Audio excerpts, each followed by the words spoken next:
I am Professor Hans Rosling. Let me show you where the Syrian refugees are today. Before this very tragic conflict started, there were around 20 million people living in Syria. Each block here represents 1 million people. Today, more than half of that population, 12 million, have left their homes. 8 million have fled to other parts of Syria. They are often referred to as internally displaced people. 4 million live as refugees in the neighboring countries. It's mainly Turkey, Lebanon, and Jordan. Now, how many has made it to the European Union? It's only 250,000. 250,000 Syrian refugees that have applied for asylum in the European Union. This is less than 2% of the total number of internal and external refugees from Syria. In Syria, the tragic conflict is intensifying. Daesh, the so-called Islamic State, recently took control of one more city, so the number of refugees will increase. The Syrian refugees are not allowed to apply for asylum in the embassies of the EU countries in this region. But if they find a way to travel to an EU country, then inside the country they are allowed to apply, and they will also be granted asylum today because the situation is so terrible in Syria.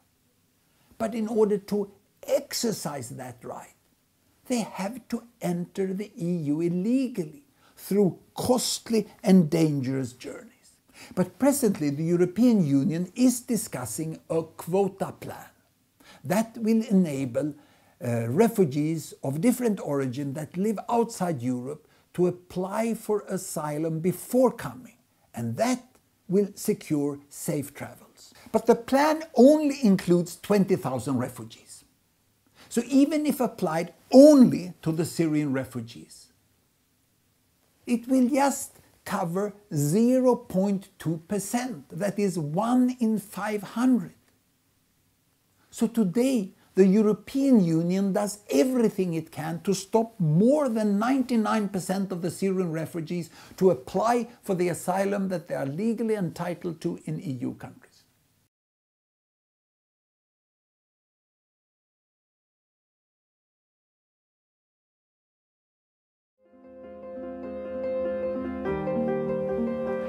Europe has seen large waves of asylum seekers, but the current wave is much larger. Dealing with refugees has many dimensions. Today, what I would like to do is focus on the economic dimension, which is our core expertise.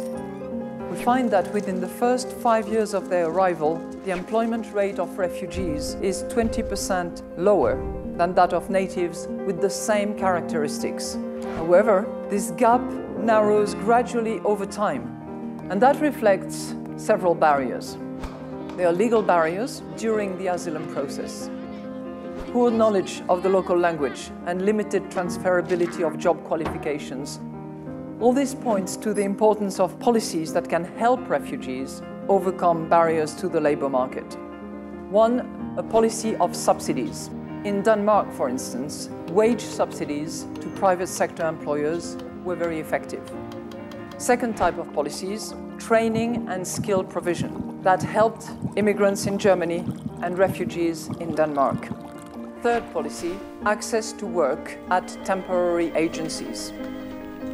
Understandably, native workers are often concerned that immigration will lower wages and increase unemployment.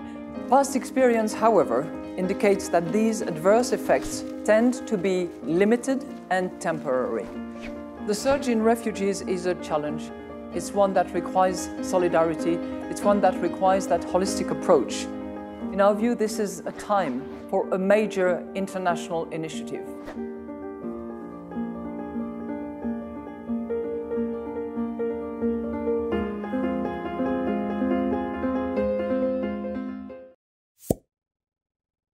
Welcome to a weekly news perspective. This week we're starting our series on the Syrian refugee crisis. And in this video we're going to be focusing on why is the Syrian refugee crisis happening, what's happening in Syria, and what caused the events for the crisis to get this bad. So there's essentially three parts to the crisis. There's the protest movement, which started the civil war itself, and the refugee crisis. So first I'm going to focus on the protest movement. So the protest movement started in March 2011 after teenagers were arrested and tortured after painting revolutionary slogans on a school wall in the southern city of Deraa. This caused protests in the city itself, and when officers trying to containing the protests fired on protesters, this caused national protests opposing the regime. This kind of called for anti-revolutionary slogans and eventually turned into civil war. So the second part of the crisis is the civil war, which is still raging on right now in Syria. And after the protest movement, two sides were essentially formed. There's the pro-Assad side, or the pro-Syrian regime, who supported the government in power in Syria, and then the pro-protester side, or the anti-government side, who wanted to overthrow Assad in the Syrian government. However, as time has gone on, this conflict has turned from a political conflict as well as a religious conflict. And this is because there's really two major sects of Islam. You can either be a Shiite or you can be a Sunni. And this really goes all the way back to Muhammad when they're deciding who would Muhammad's successor be. Would it be Abu Bakr, who the Sunnis supported, who was Muhammad's friend and the father of one of Muhammad's wives, Aisha? Or would it be as Ali, Muhammad's cousin or son-in-law, who the Shiites wanted? And this is really how Islam really broke. This is the major arrest breaking into two different sects of Islam. And Sunnis are the majority of the Muslim population worldwide. They're about 85 to 90% of all Muslims worldwide. And the Shiites are a much smaller branch of Islam. And this comes with a few ideological differences, with the Shiites having a huge emphasis on martyrdom that the Sunnis don't have. And why is this important? This is important because Syria is a major Sunni country. The majority of people in Syria are Sunni, while only about 12% of people in Syria are Shiite. And this is problematic because the government in charge, al-Assad, is Shiite. And not only is he Shiite, he is a special sect of Shia. He is Alawite. And this is a sect of Shia that's been in control in Syria for more than 40 years. So they've been in charge for an incredibly long time. However, right now there's a government that's completely at odds religiously with the majority of the population of the country. So this has turned it not only from being a political crisis to a religious crisis as well, a religious war as well. So you have the pro-government side, which is the Shiite side, and then you have the anti-government side, which is the Sunni side. So this has really changed the crisis and made it a lot worse than it is, since now religion is getting involved. Another huge part of this is massive war crimes on both sides have been taking place against civilians. There's been murder, torture, rape, and forced disappearances. There's been ways to kind of prolong civilian suffering to further their cause, such as blocking access to food, water, and health services. And this has been going on since the very beginning of the war, as well as, even though the Syrian regime denies the use of chemical weapons on their part. So right now it is absolutely awful. Syria is a really horrific place to be, particularly if you're a civilian. Generally in war, people avoid civilians. You only try to harm kind of the main soldiers. So this has changed over the last 100 years. However, right now civilians are being targeted, with a lot of the fighting happening in civilian areas, producing thousands and thousands of deaths during different battles. So this has caused Syria, all these things have come together to really cause Syria to be a really awful place to be in, as well as the rise of ISIS in Syria. So I'm not really going to go into much about ISIS right now because it's a huge topic, and I'll go into that in another video.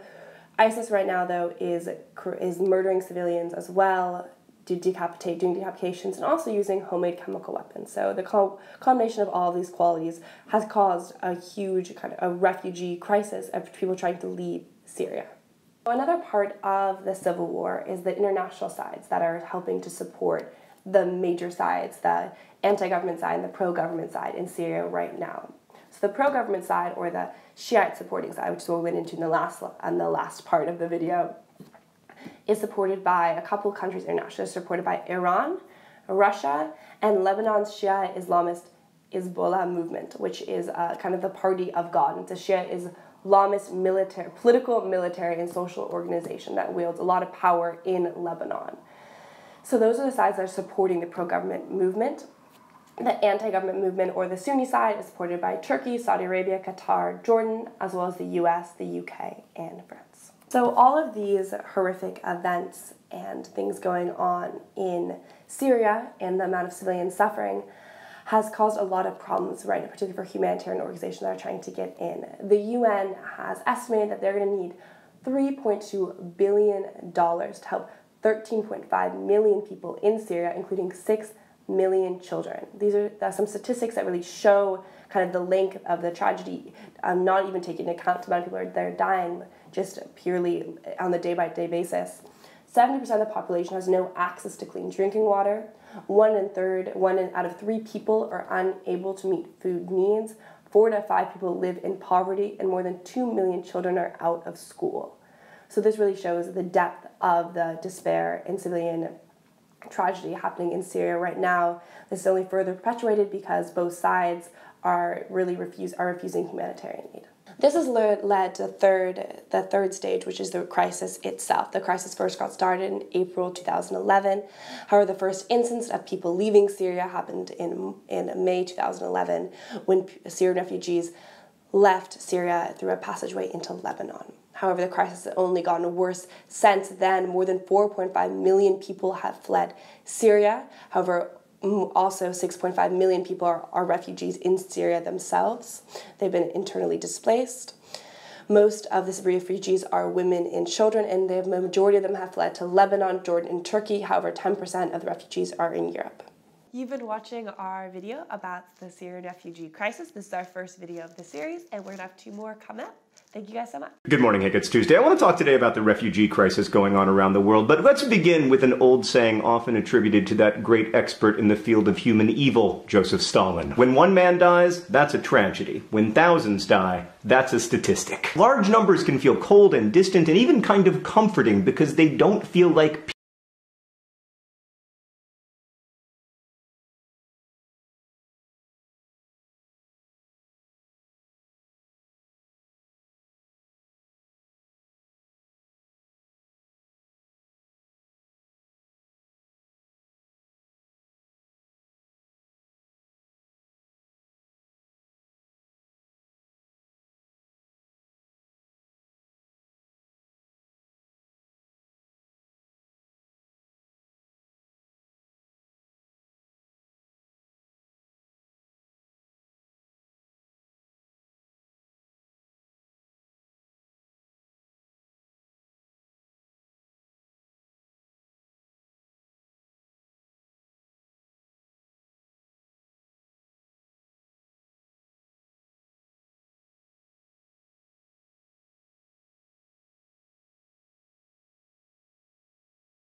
The bombings over Syria continue without relent.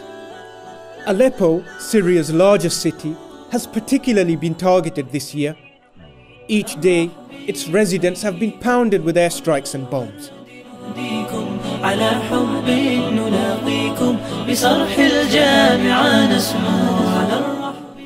To help them, Ummah Welfare Trust established a soup kitchen earlier this year, providing freshly cooked meals. Alhamdulillah, thanks to you, around 5,000 newly displaced Syrians received freshly cooked meals while they recovered.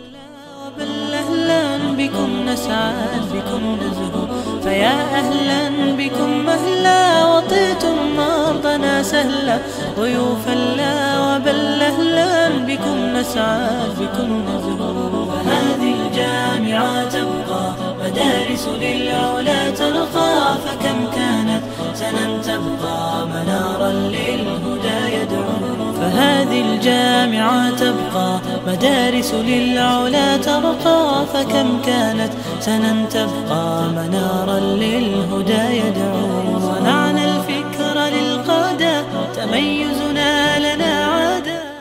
Continue to feed our brothers and sisters and continue to pray for the Ummah in Bilad al-Sham.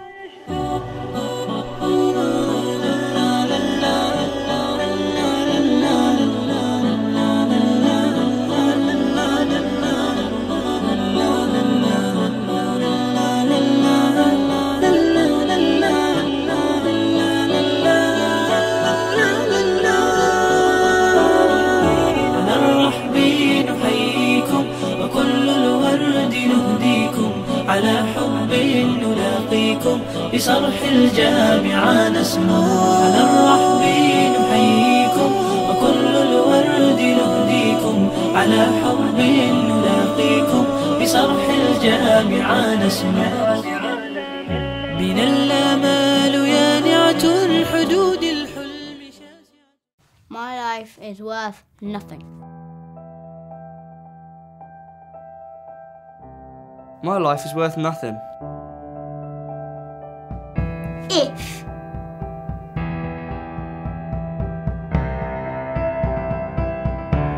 their lives are worth nothing.